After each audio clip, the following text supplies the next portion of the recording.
ओम नमः शिवाय। हर हर महादेव।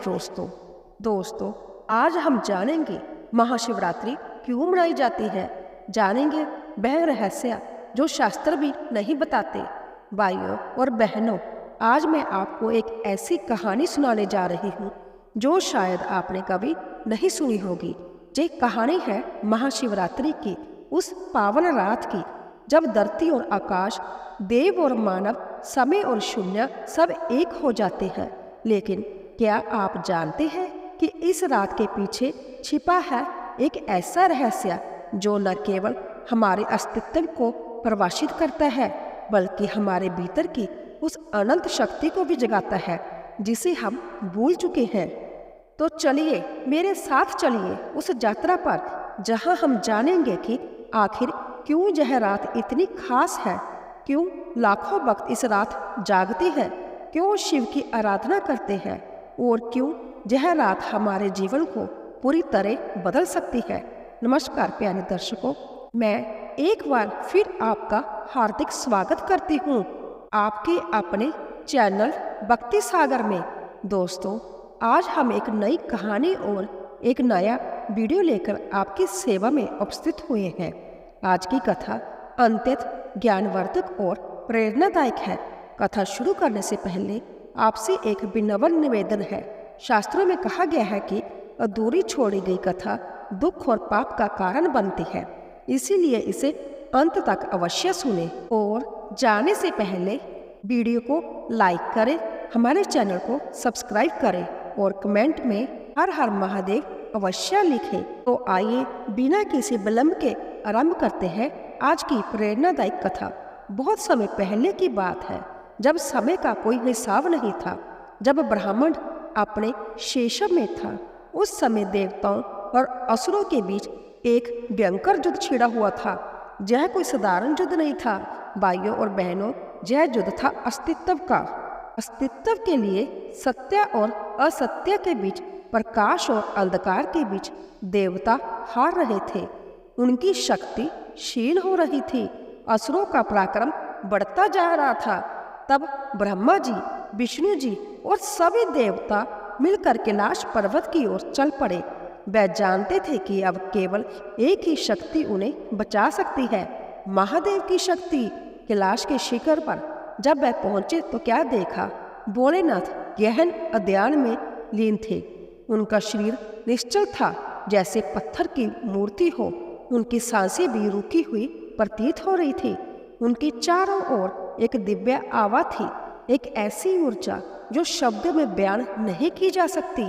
ब्रह्मा जी ने कहा, हे देवादिदेव, हे महाकाल, हम आपकी शरण में आए हैं। संसार संकट में है, असुरों का अत्याचार बढ़ता जा रहा है, केवल आप ही हमारी रक्षा कर सकते हैं। लेकिन शिव नहीं जागे। वह अपने ध्यान में इतने गहरे थे कि जैसे उन्हें बाहरी संसार की कोई खबर ही नहीं थी। विष्णु जी ने कहा, हे नीलकंठ, हे भोले भंडारी, त्रिलोक आपकी प्रतीक्षा कर रहा है, उठिए और धर्म की स्थापना कीजिए। फिर भी शिव नहीं जागे। तब इंद्र ने, अग्नि ने, वरुण ने, बाजू ने, सभी देवताओं ने मिलकर प्रार्थना की, लेकिन महादेव अपने ध्यान से नहीं जागे। क्यों? क्योंकि वह जिस अवस्था में थे वह थी शून्य की अवस्था, जहाँ ना कोई इच्छा है, ना कोई विचार, ना कोई द्वंद्व। तब माता पार्वती आई। उन्होंने अपने स्वामी को देखा और मुस्कुराई। वह जानती थी कि शिव को जगाने का केवल एक ही तरीका है। उन्होंने अपनी हथेली शिव के हृदय पर रखी और धीरे से कहा, हे आदिदेव, यह संसार आपकी सृष्टि है, यदि आप ही इसकी रक्षा नहीं करेंगे तो कौन करेगा। और तब भाइयों और बहनों, एक अवैध घटना घटी। शिव की पलकें धीरे से खुली। उनकी आंखों में वह तेज था जो सूर्य को भी मध्यम कर दे। उन्होंने चारों ओर देखा और सब कुछ समझ गए। शिव ने कहा, मैं जानता हूँ कि संसार संकट में है, लेकिन इस संकट का समाधान युद्ध में नहीं, समुद्र मंथन में है। देवताओं और असुरों को मिलकर क्षीर सागर का मंथन करना होगा। उससे अमृत प्राप्त होगा जो सभी समस्याओं का समाधान है। और फिर शुरू हुआ वो महान समुद्र मंथन। मंदराचल पर्वत को मथानी बनाया गया, वासुकी नाग को रस्सी बनाया गया देवता एक ओर, असुर दूसरी ओर, और शुरू हुआ वह मंथन जो युगों तक चला। पहले समुद्र से निकले 14 रतन, कामधेनु गाय, उच्च अश्रवा घोड़ा, इरावत हाथी, कौस्तभ मणि, पारिजात वृक्ष, लक्ष्मी जी और न जाने क्या क्या। हर कोई खुश था, लगा कि अब अमृत आने वाला है। लेकिन तभी भाइयों और बहनों, समुद्र के गर्भ से निकला कुछ ऐसा जिसने सबके होश उड़ा दिए। निकला हलाहल विष, इतना भयंकर, इतना विनाशकारी कि उसकी एक बूंद से पूरा ब्रह्मांड नष्ट हो सकता था। उस विष की गर्मी से समुद्र उबलने लगा, उसके धुएं से आकाश काला पड़ने लगा, उसकी दुर्गंध से प्राणी बेहोश होने लगे। देवता भागे, असुर भागे, सब अपनी जान बचाने में लग गए। लेकिन वो विष फैलता ही जा रहा था। हर पल, हर क्षण वो पूरे ब्रह्मांड को अपनी चपेट में ले रहा था। तब सभी फिर से कैलाश की ओर दौड़े। इस बार उनकी आंखों में केवल भय था, गहरा भय। वे जानते थे कि अब उनके पास समय नहीं बचा था। माता पार्वती ने जब यह सब देखा तो उनका हृदय दुख से भर गया। वह जानती थी कि शिव क्या करने वाले हैं। उन्होंने शिव का हाथ पकड़ा और कहा, नहीं स्वामी, यह विष आपको मार देगा, कृपया मत जाइए। शिव ने माता पार्वती की ओर देखा। उनकी आंखों में अपार प्रेम था, लेकिन उससे भी अधिक था कर्तव्य का बोध। उन्होंने कहा, प्रिय, यदि मैं नहीं गया तो यह सारा संसार नष्ट हो जाएगा, और यह संसार हमारा घर है, हमारे बच्चों का घर है। एक पिता अपने घर को कैसे नष्ट होते देख सकता है। पार्वती की आंखों में आंसू आ गए। वह जानती थी कि शिव को कोई नहीं रोक सकता जब वह किसी के भले के लिए कुछ करने का निश्चय कर ले। उन्होंने बस इतना कहा, तो मैं भी आपके साथ चलूंगी। शिव मुस्कुराए। उन्होंने कहा, नहीं प्रिय, तुम्हें यहीं रहना होगा, क्योंकि यदि मुझे कुछ हो गया तो इस संसार को तुम्हारी जरूरत पड़ेगी। तुम शक्ति हो, तुम आदि शक्ति हो, तुम्हारे बिना यह सृष्टि नहीं चल सकती। यह कहकर शिव उस विष की ओर चल पड़े। हर कदम के साथ वो विष उनके करीब आता जा रहा था। उसकी गर्मी को वह महसूस कर सकते थे, उसकी विनाशक शक्ति को वह जानते थे, लेकिन फिर भी वह नहीं रुके। और फिर भाइयों और बहनों, शिव ने वो किया जो कोई और नहीं कर सकता था। उन्होंने उस हलाहल विष को अपने हाथों में उठाया। वो विष इतना तेज था कि उनकी हथेलियां जलने लगी, लेकिन उन्होंने उसे अपने मुख तक ले आए और पी लिया। एक ही घूंट में पूरा विष पी गए। लेकिन माता पार्वती कैसे देख सकती थी कि वह विष शिव के हृदय तक पहुँचे और उन्हें नष्ट कर दे। उन्होंने तुरंत अपना हाथ शिव के कंठ पर रख दिया। उनकी शक्ति से वो विष शिव के कंठ में ही रुक गया, वो नीचे नहीं उतरा। लेकिन भाई और बहनों, उस विष की पीड़ा को शब्दों में बयान नहीं किया जा सकता। वह इतना तीव्र था कि शिव का पूरा शरीर कांपने लगा। उनका कंठ नीला पड़ गया, इतना नीला जैसे रात के आकाश का रंग हो। उनकी आंखों से आंसू बहने लगे, लेकिन वह आंसू दर्द के नहीं थे, वह आंसू थे करुणा के। शिव ने सोचा, यह विष जो मुझे इतनी पीड़ा दे रहा है, यदि यह किसी और के शरीर में चला गया होता तो क्या होता? कितने प्राणी मर जाते, कितनी माताएं अपने बच्चों को खो देती, कितने बच्चे अनाथ हो जाते। यह सोचकर उन्हें और भी अधिक पीड़ा हुई। लेकिन यह पीड़ा शारीरिक नहीं थी, यह पीड़ा थी मानसिक, आत्मिक। उन्होंने सोचा कि काश वह और अधिक विष पी सकते, काश वह इस संसार के सभी दुखों को अपने भीतर समेट सकते। देवताओं ने जब यह देखा तो वह रो पड़े। उन्होंने शिव के चरणों में गिरकर कहा, हे महादेव, आपने हमें बचा लिया, लेकिन खुद को संकट में डाल दिया। हम आपके इस त्याग को कभी नहीं भूल सकते। शिव ने कहा, यह कोई त्याग नहीं है भाई, यह तो मेरा कर्तव्य है। मैं इस सृष्टि का पालनहार हूँ, इसका संहारक भी हूँ। जब सृष्टि संकट में हो तो मुझे आगे आना ही पड़ेगा। लेकिन विष की पीड़ा बढ़ती ही जा रही थी। शिव के शरीर से धुआं निकलने लगा। उनका तापमान इतना बढ़ गया कि जो भी उनके पास जाता वो झुलस जाता। तब ब्रह्मा जी ने कहा, हमें शिव के शरीर को ठंडा करना होगा, नहीं तो यह विष उन्हें भीतर से जला देगा। विष्णु जी ने कहा, लेकिन कैसे, कौन सी शक्ति इस विष की गर्मी को शांत कर सकती है? तब चंद्रदेव आगे आए। उन्होंने कहा, मैं अपनी शीतलता से शिव को राहत दे सकता हूँ, कृपया मुझे उनके मस्तक पर विराजमान होने दीजिए। और इस प्रकार चंद्रदेव शिव के मस्तक पर विराजमान हो गए। उनकी शीतल किरणें शिव के शरीर को ठंडक पहुंचाने लगी। धीरे धीरे शिव का तापमान कम होने लगा। फिर गंगा माता आई। उन्होंने कहा, हे शिव, मैं आपके मस्तक पर बहूंगी और अपनी पवित्रता से आपको शुद्ध करूंगी। और इस प्रकार गंगा भी शिव की जटाओं में विराजमान हो गई। उनका पवित्र जल शिव के शरीर से होकर बहने लगा। लेकिन सबसे बड़ी राहत दी माता पार्वती ने। उन्होंने रात भर शिव की सेवा की, उनके मस्तक पर हाथ फेरा, उन्हें ठंडा पानी पिलाया, उनके शरीर पर चंदन का लेप लगाया। उनका प्रेम, उनकी सेवा, उनकी भक्ति ने शिव को वह शक्ति दी जिससे उन्होंने उस विष को अपने वश में कर लिया।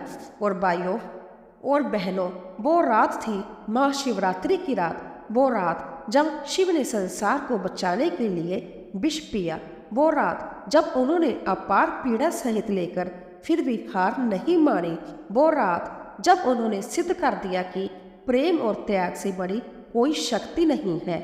लेकिन कहानी यही खत्म नहीं होती। जब सुबह हुई तो शिव का शरीर फिर से सामान्य हो गया था। विष अब भी उनके कंठ में था, लेकिन अब उसने उन्हें नुकसान पहुंचाना बंद कर दिया था। वो अब शिव के वश में था। शिव उठे और अपने त्रिशूल को हाथ में लिया। उनकी आंखों में एक नया तेज था, एक नई ऊर्जा। वे कैलाश के शिखर पर गए और वहां उन्होंने नृत्य करना शुरू किया। यह कोई साधारण नृत्य नहीं था भाइयों और बहनों, यह था तांडव नृत्य, सृष्टि और संहार का नृत्य। उनके हर कदम से धरती कांपती, उनके हर मुद्रा से आकाश गूंजता।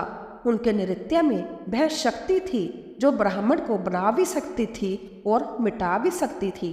देवता, ऋषि मुनि, गंधर्व, यक्ष, किन्नर सभी आकर उनका नृत्य देखने लगे। वह सब मंत्र मुग्ध हो गए। उन्होंने ऐसा दिव्य नृत्य कभी नहीं देखा था। माता पार्वती ने पूछा, हे स्वामी, आप नृत्य क्यों कर रहे हैं? शिव ने कहा, प्रिय, मैं आनंद से नृत्य कर रहा हूँ। आनंद किस बात का कि मैं इस सृष्टि की रक्षा कर सका। आनंद इस बात का कि मुझे तुम्हारा प्रेम मिला। आनंद इस बात का कि मुझे इस संसार की सेवा करने का अवसर मिला। पार्वती मुस्कुराई। उन्होंने कहा, तो क्या यह नृत्य केवल आज की रात के लिए है? शिव ने कहा, नहीं प्रिय, यह नृत्य तो अनंत काल तक चलेगा, क्योंकि सृष्टि और संहार का चक्कर कभी नहीं रुकता। हर पल कुछ बनता है, हर पल कुछ मिटता है, और यह नृत्य उसी चक्कर का प्रतीक है। तब ब्रह्मा जी ने कहा, हे महादेव, यह रात इतनी महान है कि इसे सदा के लिए याद रखा जाना चाहिए। हम सब मिलकर प्रार्थना करते हैं कि हर वर्ष इस रात को महाशिवरात्रि के रूप में मनाया जाए। शिव ने कहा, तथास्तु, लेकिन याद रखना, यह केवल एक रात नहीं है, यह है जागरण की रात, साधना की रात, आत्मचिंतन की रात। जो भी इस रात जागेगा, व्रत रखेगा, मेरी पूजा करेगा, उसे मैं वह वरदान दूंगा जो वह चाहेगा।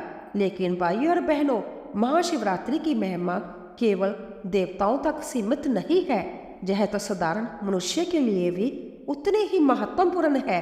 मैं आपको एक कहानी सुनाती हूँ जो इस बात को सिद्ध करती है। बहुत समय पहले वाराणसी के पास एक घने जंगल में एक शिकारी रहता था। उसका नाम था गुरद्रोह।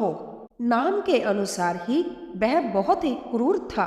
वो निर्दयी था, हिंसक था, उसे किसी की परवाह नहीं थी। वो बिना किसी कारण जानवरों को मारता, पेड़ों को काटता। एक बार महाशिवरात्रि की रात को वो शिकार करने निकला। उसे नहीं पता था कि आज कौन सी रात है। उसे ना धर्म से मतलब था, ना पूजा से, ना व्रत से। वो बस अपने स्वार्थ में जीता था। जंगल में घूमते घूमते उसे एक हिरन दिखा। वो उसका पीछा करने लगा, लेकिन वो हिरन बहुत तेज था। वो भागता रहा और शिकारी भी भागता रहा। इस भागदौड़ में दिन ढल गया और रात हो गई। हिरन एक तालाब के पास गया और वहां पानी पीने लगा। शिकारी ने सोचा कि अब मौका है। उसने अपना धनुष तैयार किया, लेकिन तभी हिरन सतर्क हो गया और भाग गया। शिकारी को बहुत गुस्सा आया। उसने सोचा कि अब वह इस हिरन को जरूर मारेगा। उसने तालाब के पास एक बेल के पेड़ पर चढ़ने का फैसला किया। वहां से उसे हिरन दिखाई दे सकता था, लेकिन वो नहीं जानता था कि वो बेल का पेड़ शिवलिंग के ऊपर था, और जब वो पेड़ पर चढ़ा तो उसके पैरों से बेल के पत्ते शिवलिंग पर गिरने लगे। पूरी रात वो वहां बैठा रहा, हिरन की प्रतीक्षा करता रहा। भूख की वजह से उसने कुछ नहीं खाया था, इसीलिए अनजाने में उसका व्रत हो गया। रात भर जागते रहने से जागरण हो गया और बेल के पत्ते तोड़ते रहने से शिव की पूजा हो गई। सुबह जब हिरन फिर आया तो शिकारी ने अपना तीर चलाने की तैयारी की, लेकिन तभी हिरन ने कहा, हे शिकारी, मुझे मत मारो, मुझे कुछ समय दे दो। मैं अपने बच्चों से मिलकर आऊँगा और फिर तुम मुझे मार सकते हो। शिकारी हंसा और बोला, तुम मुझे मूर्ख समझते हो? यदि मैंने तुम्हें जाने दिया तो तुम फिर कभी नहीं लौटोगे। हिरन ने कहा, नहीं, मैं वचन देता हूँ कि मैं लौटूंगा। मैं सत्य बोल रहा हूँ। अचानक शिकारी के हृदय में करुणा जाग गई। यह महाशिवरात्रि की कृपा थी जिसने उसके कठोर हृदय को नरम कर दिया। उसने कहा, ठीक है, जाओ, लेकिन याद रखना, यदि तुम नहीं लौटे तो मैं तुम्हारे परिवार को खोज निकालूंगा। हिरन चला गया। शिकारी को लगा कि वह मूर्ख बन गया है, लेकिन कुछ समय बाद वो हिरन सच में लौट आया। उसके साथ उसकी पत्नी और बच्चे भी थे। हिरन ने कहा, हे शिकारी, मैं अपना वचन पूरा करने आया हूँ, लेकिन एक प्रार्थना है। कृपया पहले मेरी पत्नी और बच्चों को ना मारो। मैं उन्हें मरते हुए नहीं देख सकता। यह सुनकर शिकारी का हृदय पिघल गया। उसकी आंखों में आंसू आ गए। उसने कहा, नहीं, मैं तुम्हें नहीं मारूंगा, न तुम्हें न तुम्हारे परिवार को। तुम सब जाओ और खुशी से रहो। और उस दिन से शिकारी बदल गया। उसने हिंसा छोड़ दी, शिकार छोड़ दिया। वो शिव का भक्त बन गया और अपना पूरा जीवन सेवा में लगा दिया। अब आते हैं सबसे महत्वपूर्ण मंत्र पर। ओम नमः शिवाय। यह पंचाक्षर मंत्र है, 5 अक्षरों का मंत्र, लेकिन इन 5 अक्षरों में छिपा है पूरे ब्रह्मांड का रहस्य। ना यह अक्षर है पृथ्वी तत्व का प्रतीक, यह हमारे शरीर का प्रतीक है।